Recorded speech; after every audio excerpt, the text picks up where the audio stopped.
राज्य मंत्री जी, आरबीआई के गवर्नर, नाबार्ड के chairman, deposit insurance and credit guarantee corporation और देश के विशाल बैंकिंग समूहों के सभी अधिकारीगण, अलग अलग राज्यों में अनेक स्थानों पर उपस्थित मंत्रिपरिषद के मेरे साथी, वहां के सांसद, विधायक और वहां रहने वाले सारे डिपॉजिटर्स, हमारे सभी जमाकर्ता भाई और बहनों, आज देश के लिए, बैंकिंग सेक्टर के लिए और देश के करोड़ों बैंक अकाउंट होल्डर्स के लिए बहुत ही महत्वपूर्ण दिन है। दशकों से चली आ रही एक बड़ी समस्या का कैसे समाधान निकाला गया है, आज का दिन उसका साक्षी बना है। आज के आयोजन का जो नाम दिया गया है, उसमें डिपॉजिटर्स फर्स्ट, जमाकर्ता सबसे पहले की भावना को सबसे पहले रखना और इसे और सटीक बना रहा है। बीते कुछ दिनों में 1 लाख से ज्यादा डिपॉजिटर्स को बरसों से फंसा हुआ उनका पैसा उनके खाते में जमा हो गया है और ये राशि करीब करीब 1300 करोड़ रुपए से भी ज्यादा है। अभी आज यहां इस कार्यक्रम में और इसके बाद भी 3 लाख और ऐसे डिपॉजिटर्स को बैंकों में फंसा उनका पैसा उनके खाते में जमा होने वाला है, पैसा उनको मिलने वाला है। ये अपने आप में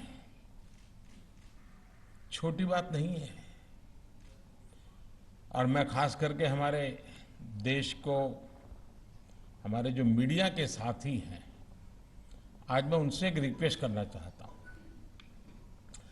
और मेरा अनुभव है, जब स्वच्छता अभियान चला रहा था, मैंने मीडिया के मित्रों को रिक्वेस्ट की, आज भी उसको वो बराबर मेरी मदद कर रहे हैं। आज मैं फिर से उनको एक रिक्वेस्ट कर रहा हूं। हम जानते हैं कोई बैंक डूब जाए तो कई दिनों तक खबरें फैली रहती है, टीवी पर, अखबारों में। स्वाभाविक भी है क्योंकि वो घटना ही ऐसी होती है, बड़ी बड़ी हेडलाइंस भी बन जाती है, बहुत स्वाभाविक है। लेकिन आज जब देश ने एक बहुत बड़ा रिफॉर्म किया, एक बहुत बड़ी मजबूत व्यवस्था शुरू की है, डिपॉजिटर्स को, जमाकर्ताओं को उनका पैसा वापस दिलाया जा रहा है, मैं चाहूंगा कि उसकी भी उतनी ही चर्चा मीडिया में हो, बार बार हो। इसलिए नहीं कि मोदी ने किया इसलिए करना है, ये इसलिए जरूरी है कि देश के डिपॉजिटर्स में विश्वास पैदा हो कि हो सकता है कुछ लोगों के गलत कारणों से, गलत आदतों से कोई बैंक डूबेगा, हो सकता है, लेकिन जमाकर्ता का पैसा नहीं डूबेगा, जमाकर्ता का पैसा सुरक्षित रहेगा। ये मैसेज से देश के जमाकर्ता में विश्वास पैदा होगा, बैंकिंग व्यवस्था पे भरोसा पैदा होगा और ये बहुत जरूरी है। भाई और बहनों, कोई भी देश समस्याओं का समय पर समाधान करके ही उनसे विकराल होने से बचा सकता है। लेकिन हम भली भांति जानते हैं, वर्षों तक हमारे यहां एक ही प्रवृत्ति रही कि भाई समस्या है, टाल दो, दरी के नीचे डाल दो। आज का नया भारत समस्या के समाधान पर जोर लगाता है। आज भारत समस्याओं को टालता नहीं है।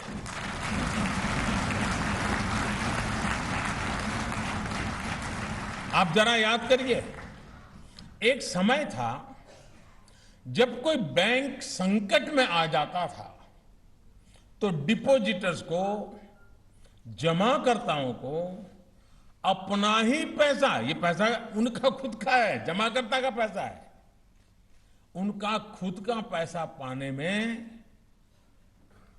नाकों दम निकल जाता था। कितनी परेशानी उठानी पड़ती थी और चारों तरफ जैसे हाहाकार मच जाता था। और ये बहुत स्वाभाविक भी था। कोई भी व्यक्ति बहुत विश्वास के साथ बैंक में पैसा जमा कराता है, खासकर हमारे मध्यम वर्ग के परिवार, जो फिक्स सैलरी वाले लोग हैं, वो फिक्स इनकम वाले लोग हैं, उन लोगों के जीवन में तो बैंक ही उनका आसरा होती है। लेकिन कुछ लोगों की गलत नीतियों के कारण जब बैंक डूबता है तो सिर्फ इन परिवारों का सिर्फ पैसा नहीं फंसता था, एक तरह से उनकी पूरी जिंदगी ही फंस जाती थी। पूरा जीवन एक प्रकार अंधकार सा लगता था। क्या करेंगे? बेटे बेटी को कॉलेज की फीस भरनी है, कहां से भरेंगे? बेटी की शादी करनी है, कहां से पैसा लाएंगे? किसी बुजुर्ग का इलाज कराना है, कहां से पैसा लाएंगे? अभी बहन जी मुझे बता रही थी कि उनके परिवार में हार्ट का ऑपरेशन कराना था, कैसी दिक्कत आई और अब ये कैसा काम हो गया। इन सवालों का पहले कोई जवाब नहीं होता था। लोगों को बैंक से अपना ही पैसा ये प्राप्त करने में, निकलवाने में बरसों लग जाते थे। हमारे गरीब भाई बहनों ने, निम्न मध्यम वर्ग के लोगों ने, हमारे मध्यम वर्ग ने दशकों तक इस स्थिति को भोगा है, सहा है। विशेष रूप से कोऑपरेटिव बैंकों के मामले में समस्याएं और अधिक हो जाती थी।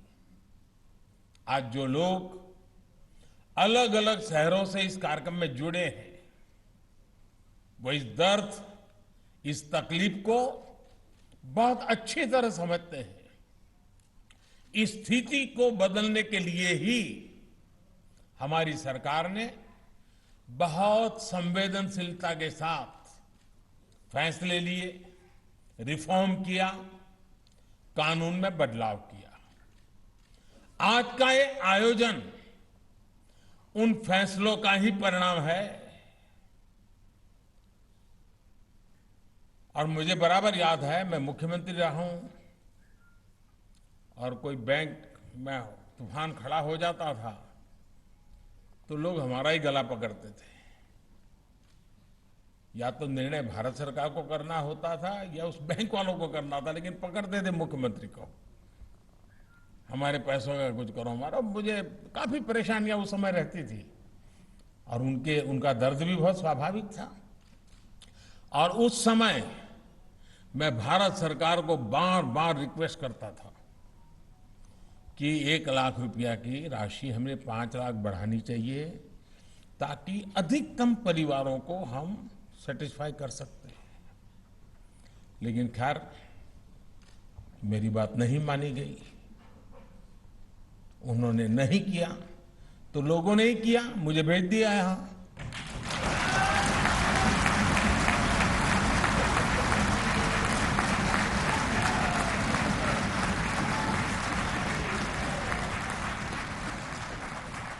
मैंने कर भी दिया। साथियों, हमारे देश में बैंक डिपॉजिटर्स के लिए इंश्योरेंस की व्यवस्था 60 के दशक में बनाई गई थी, यानी उसको भी करीब 60 साल हो गए। पहले बैंक में जमा रकम में सिर्फ 50,000 रुपये तक की राशि पर ही गारंटी थी। फिर इसे बढ़ाकर 1 लाख रुपया कर दिया गया था। यानी अगर बैंक में डूबा जो डिपॉजिटर्स के पैसे जमाकर्ताओं को 1 लाख रुपया तक तो मिलता था, लेकिन वो भी गारंटी नहीं कब मिलेगा, 8-8, 10-10 साल तक वो मामला लटका रहता था, कोई समय सीमा नहीं थी। गरीब की चिंता को समझते हुए, मध्यम वर्ग की चिंता को समझते हुए हमने इस राशि को 1 लाख से बढ़ा करके 5 लाख रुपया कर दिया। यानी आज की तारीख में कोई भी बैंक संकट में आता है तो डिपॉजिटर्स को, जमाकर्ताओं को 5 लाख रुपए तक तो जरूर वापस मिलेगा। और इस व्यवस्था से लगभग 98% लोगों के अकाउंट्स पूरी तरह से कवर हो चुके हैं, यानी 2% को ही थोड़ा थोड़ा रह जाएगा। 98% लोगों का जितना पैसा उन्होंने है वो सारा कवर हो रहा है। और आज डिपॉजिटर्स का लगभग ये आंकड़ा भी बहुत बड़ा है। आजादी का 75 साल चल रहे हैं, अमृत महोत्सव चल रहा है। ये जो हम निर्णय कर रहे हैं ना, इससे 76 लाख करोड़ रुपए पूरी तरह इंश्योर्ड है। 76 लाख करोड़ रुपया, इतना व्यापक सुरक्षा कवच तो विकसित देशों में भी नहीं है। साथियों, कानून में संशोधन करके, रिफॉर्म करके एक और समस्या का समाधान करने की कोशिश की है। पहले जहां पैसा वापसी की कोई समय सीमा नहीं थी, अब हमारी सरकार ने इसे 90 डेज, 90 दिन, यानी कि 3 महीने के भीतर ये करना ही होगा, ये कानूनन तय कर लिया। यानी हमने ही सारे बंधन हम पर डाले हैं, क्योंकि इस देश के सामान्य मानवीय, इस देश के मध्यम वर्ग की, इस देश के गरीब की हमें चिंता है। इसका मतलब यह हुआ कि अगर बैंक वीक हो जाती है, बैंक अगर डूबने की स्थिति में भी है, तो 90 दिन के भीतर जमाकर्ता को उनका पैसा वापस मिल जाएगा। मुझे खुशी है कि कानून में संशोधन के 90 दिन के भीतर ही हजारों डिपॉजिटर्स के क्लेम सेटल भी किए जा चुके हैं। साथियों, हम सब बड़े बड़े विद्वान, बुद्धिमान, अर्थशास्त्री जो बात को अपने अपने तरीके से बताते हैं, मैं अपनी सीधी सादी भाषा में बताता हूं। हर कोई देश प्रगति चाहता है, हर देश विकास चाहता है, लेकिन ये बात हमें याद रखनी होगी कि देश की समृद्धि में बैंकों की बड़ी भूमिका है।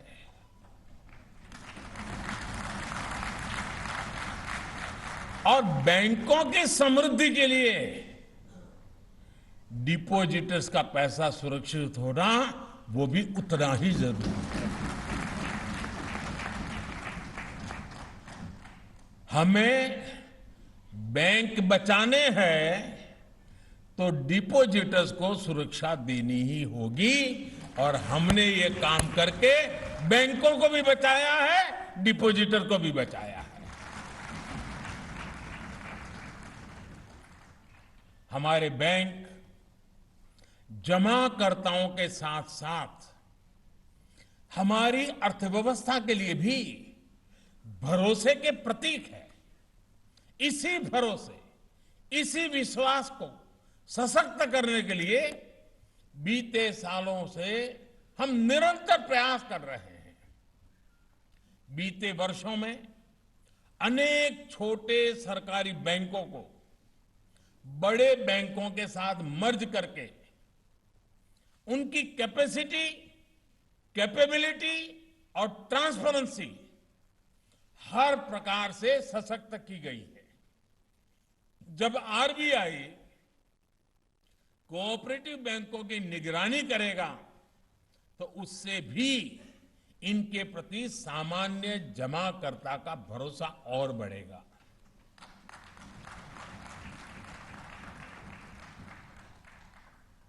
हमने कोऑपरेटिव की एक नई व्यवस्था की है, नई मिनिस्ट्री बनाई है। इसके पीछे भी कोऑपरेटिव संस्थाओं को ताकतवर बनाने का इरादा है। कोऑपरेटिव मिनिस्ट्री के रूप में विशेष व्यवस्था बनने से भी कोऑपरेटिव बैंक अधिक सशक्त होने वाले हैं। साथियों, दशकों दशक तक देश में यह धारणा बन गई थी कि बैंक सिर्फ ज्यादा पैसे वालों के लिए होता है। ये अमीरों की ही का घराना है, ऐसा लगता था। जिसके पास अधिक पैसा है वही जमा करता है, जिसके पास बड़ा बिजनेस है उसी को जल्दी और ज्यादा लोन मिलता है। ये भी मान लिया गया था कि पेंशन और बीमा जैसी सुविधाएं भी उसी के लिए हैं जिसके पास पैसे हैं, धनी है। दुनिया के सबसे बड़े लोकतंत्र के लिए ये ठीक नहीं है। न ये व्यवस्था ठीक है, न ये सोच ठीक है। और इसको बदलने के लिए भी हम निरंतर प्रयास कर रहे हैं।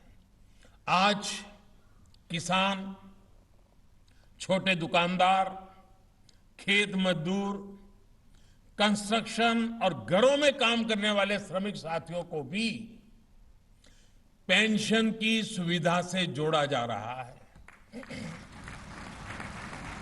आज देश के करोड़ों गरीबों को 2-2 लाख के दुर्घटना और जीवन बीमा के सुरक्षा कवच की सुविधा मिली है। पीएम जीवन ज्योति बीमा योजना और पीएम सुरक्षा बीमा योजना के तहत लगभग 37 करोड़ देशवासी इस सुरक्षा कवच के दायरे में आ चुके हैं। यानी एक प्रकार से अब जाकर देश के फाइनेंशियल सेक्टर का, देश के बैंकिंग सेक्टर का सही मायने में लोकतांत्रिकरण हुआ है। साथियों, हमारे यहां समस्या सिर्फ बैंक अकाउंट की ही नहीं थी, बल्कि दूर सुदूर तक गांवों में बैंकिंग सेवाएं पहुंचाने की भी थी। आज देश के करीब करीब हर गांव में 5 किलोमीटर के दायरे में बैंक ब्रांच या बैंकिंग कॉरेस्पॉन्डेंट की सुविधा पहुंच चुकी है।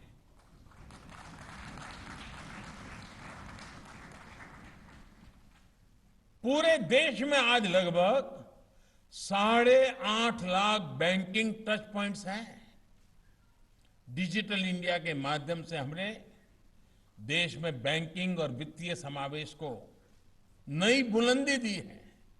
आज भारत का सामान्य नागरिक कभी भी, कहीं भी, सातों दिन, 24 घंटे छोटे से छोटा लेन देन भी डिजिटली कर पा रहा है।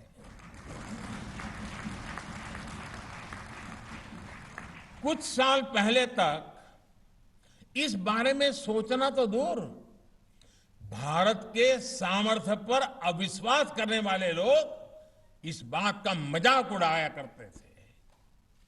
साथियों, भारत के बैंकों का सामर्थ्य देश के नागरिकों का सामर्थ्य बढ़ाए, इस दिशा में हमारी सरकार लगातार काम कर रही है।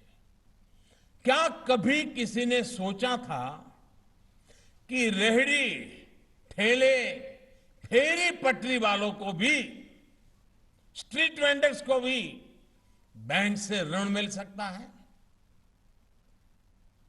न उसने कभी सोचा, न हम भी सोच सकते हैं। लेकिन आज मुझे बड़े संतोष के साथ कहना है, आज ऐसे लोगों को स्वनिधि योजना से ऋण भी मिल रहा है और वो अपने व्यापार को भी बढ़ा रहे हैं। आज जब मुद्रा योजना देश के उन क्षेत्रों, उन परिवारों को भी स्वरोजगार से जोड़ रहे हैं जिन्होंने कभी इस बारे में सोचा तक नहीं था। आप सभी ये भी जानते हैं कि हमारे यहां छोटी जमीन वाले किसान, और हमारे देश में 85% किसान छोटे किसान हैं, बहुत छोटा सा जमीन का टुकड़ा है उनके पास। इतने बैंकों के होते हुए भी हमारा छोटा किसान बाजार से, किसी तीसरे से महंगे ब्याज पर ऋण लेने के लिए मजबूर था। हमने ऐसे करोड़ों छोटे किसानों को भी किसान क्रेडिट कार्ड की सुविधा से जोड़ा और इसका दायरा पशुपालक और मछुआरों तक हमने बढ़ा दिया है। आज बैंकों से मिला लाखों करोड़ रुपए का आसान और सस्ता ऋण इन साथियों का जीवन आसान बना रहा है। साथियों, अधिक से अधिक देशवासियों को बैंकों से जोड़ना हो, बैंक लोन आसानी से सुलभ कराना हो, डिजिटल बैंकिंग, डिजिटल पेमेंट्स का तेजी से विस्तार करना हो, ऐसे अनेक सुधार हैं जिन्होंने 100 साल की सबसे बड़ी आपदा में भी भारत के बैंकिंग सिस्टम को सुचारू रूप से चलाने में मदद की है। मैं बैंक के हर छोटे मोटे साथी को बधाई देता हूं इस काम के लिए कि संकट की घड़ी में उन्होंने लोगों को असहाय नहीं छोड़ा। जब दुनिया के समर्थ देश अपने नागरिकों तक मदद पहुंचाने में संघर्ष कर रहे थे, तब भारत ने तेज गति से देश के करीब करीब हर वर्ग तक सीधी मदद पहुंचाई।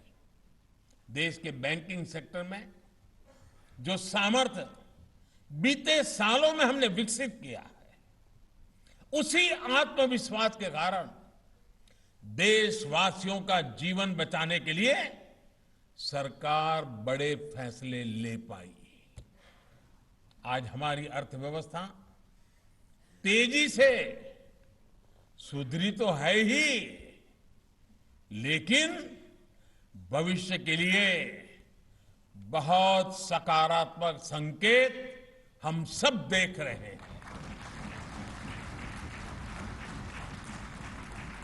भाई और बहनों, फाइनेंशियल इंक्लूजन और ease of access to credit का सबसे बड़ा लाभ अगर हुआ है तो हमारी बहनों को हुआ है, हमारी माताओं को, हमारी बेटियों को हुआ है। यह देश का दुर्भाग्य था कि आजादी के इतने दशकों तक हमारी अधिकतर बहनें, बेटियां इस लाभ से वंचित रही।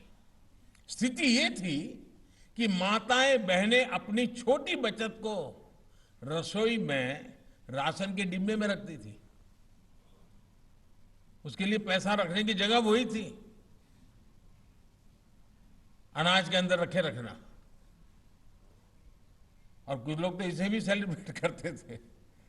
जिस बचत को सुरक्षित रखने के लिए बैंक बनाए गए हैं, उसका उपयोग आधी आबादी न कर पाए, ये हमारे लिए बहुत बड़ी चिंता थी।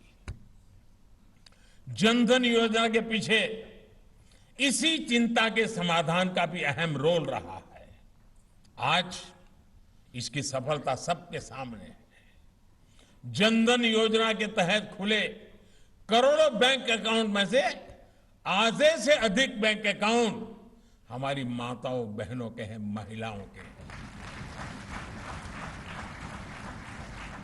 इन बैंक अकाउंट्स का महिलाओं के आर्थिक सशक्तिकरण पर जो असर हुआ है वो हमने हाल में आए नेशनल फैमिली हेल्थ सर्वे में भी देखा है। जब ये सर्वे किया गया तब तक देश में लगभग 80% महिलाओं के पास अपना खुद का बैंक अकाउंट था। सबसे बड़ी बात यह है कि जितने बैंक अकाउंट शहरी महिलाओं के लिए खुले हैं लगभग उतने ही ग्रामीण महिलाओं के लिए भी हो चुके हैं। ये दिखाता है कि जब अच्छी योजनाएं डिलीवरी करती हैं तो समाज में जो असमानताएं हैं उनको दूर करने में भी बहुत बड़ी मदद मिलती है। अपना बैंक अकाउंट होने से महिलाओं में तो आर्थिक जागरूकता तो बढ़ी ही है, परिवार में आर्थिक फैसले लेने की उनकी भागीदारी भी विस्तार हुआ है। अब परिवार कुछ निर्णय करता है तो मां बहनों को बिठाता है, उनका ओपिनियन लेता है। साथियों, मुद्रा योजना में भी लगभग 70% लाभार्थी महिलाएं हैं। हमारा ये भी अनुभव रहा है जब महिलाओं को ऋण मिलता है तो उसको लौटाने में भी उनका ट्रैक रिकॉर्ड बहुत ही प्रशंसनीय है। उनको अगर बुधवार को पैसा जमा करने की आखिरी डेट है तो सोमवार को जाकर के दे आती हैं। उसी प्रकार से सेल्फ हेल्प ग्रुप, स्वयं सहायता समूह का प्रदर्शन ये भी बहुत बेहतरीन है। एक प्रकार से पाई पाई जमा करा देते हैं हमारी इन माताएं बहनें। मुझे विश्वास है कि सबके प्रयास से, सबकी भागीदारी से आर्थिक सशक्तिकरण का ये अभियान बहुत तेजी से आगे बढ़ने वाला है और हम सब इसको बढ़ाने वाले हैं। साथियों, आज समय की मांग है कि भारत का बैंकिंग सेक्टर देश के लक्ष्यों को प्राप्त करने में पहले से ज्यादा सक्रियता से काम करे। आजादी के अमृत महोत्सव में हर बैंक ब्रांच 75 साल में उन्होंने जो भी रिकॉर्ड एस्टैब्लिश किए हैं उन सारे रिकॉर्डों को पीछे छोड़ करके उसको 1.5 गुना 2 गुना करने का लक्ष्य लेकर के चले। देखिए स्थिति बदलती है कि नहीं बदलती है। पुराने अनुभवों की वजह से ऋण देने में आपकी जो भी हिचक रही है उससे अब बाहर निकालना चाहिए। देश के दूर सुदूर क्षेत्रों में, गांवों कस्बों में भी बड़ी संख्या में देशवासी अपने सपने पूरा करने के लिए बैंकों से जुड़ना चाहते हैं। आप अगर आगे बढ़कर लोगों की मदद करेंगे तो ज्यादा से ज्यादा लोगों की आर्थिक शक्ति भी बढ़ेगी और इससे आपकी खुद की ताकत में भी वृद्धि होगी। आपके ये प्रयास देश को आत्मनिर्भर बनाने में, हमारे लघु उद्यमियों, मध्यम वर्ग के युवाओं को आगे बढ़ाने में सहायता करेंगे। बैंक और जमाकर्ताओं का भरोसा नई बुलंदी पर पहुंचेगा और आज का ये अवसर कोटि कोटि डिपॉजिटर्स में एक नया विश्वास भरने वाला अवसर है और इससे बैंकों की रिस्क टेकिंग कैपेसिटी अनेक गुना बढ़ सकती है। अब बैंकों के लिए भी अवसर है, डिपॉजिटर्स के लिए भी अवसर है। ऐसे शुभ अवसर पर मेरी आप सबको बहुत बहुत शुभकामनाएं, बहुत बहुत धन्यवाद।